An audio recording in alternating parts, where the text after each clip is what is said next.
बड़ी मुश्किल से बानी तोहके भुलाई,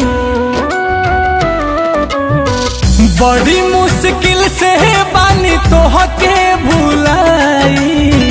याद ला दोबारा पड़ई है जान, भले तोहरा याद में घुट घुट के जी, भले तोहरा याद में घुट घुट के जी।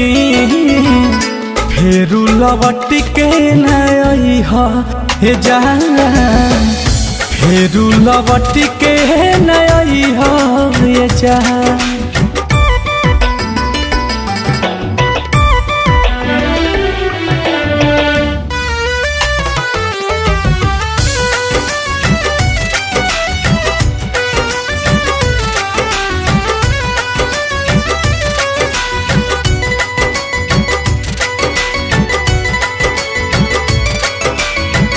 तोहरा खातिर तो खेलवाना बादिल हो, प्यार कोइल तोहरा ला बाटे मुश्किल हो।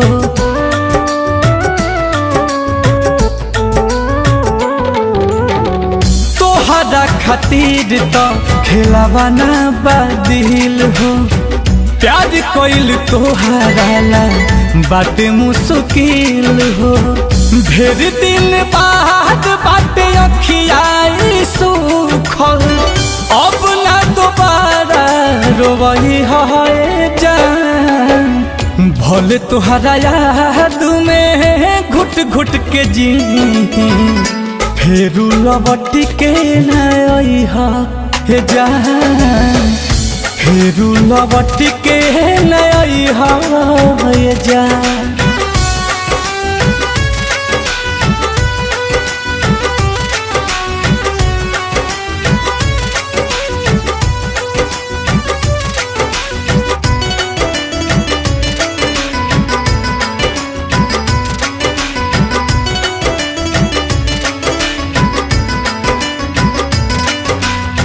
छीनलू तू कुंदन के दिल के करार हो, नील कमल पे ना कैलू एतबार हो।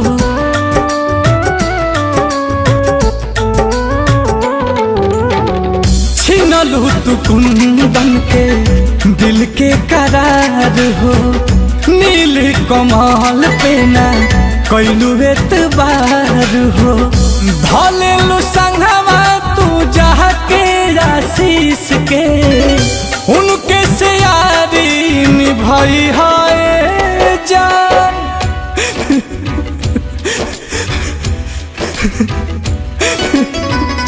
फेरू लौट के न अइहा हे जान, फेरू लौट के न अइहा हे जान।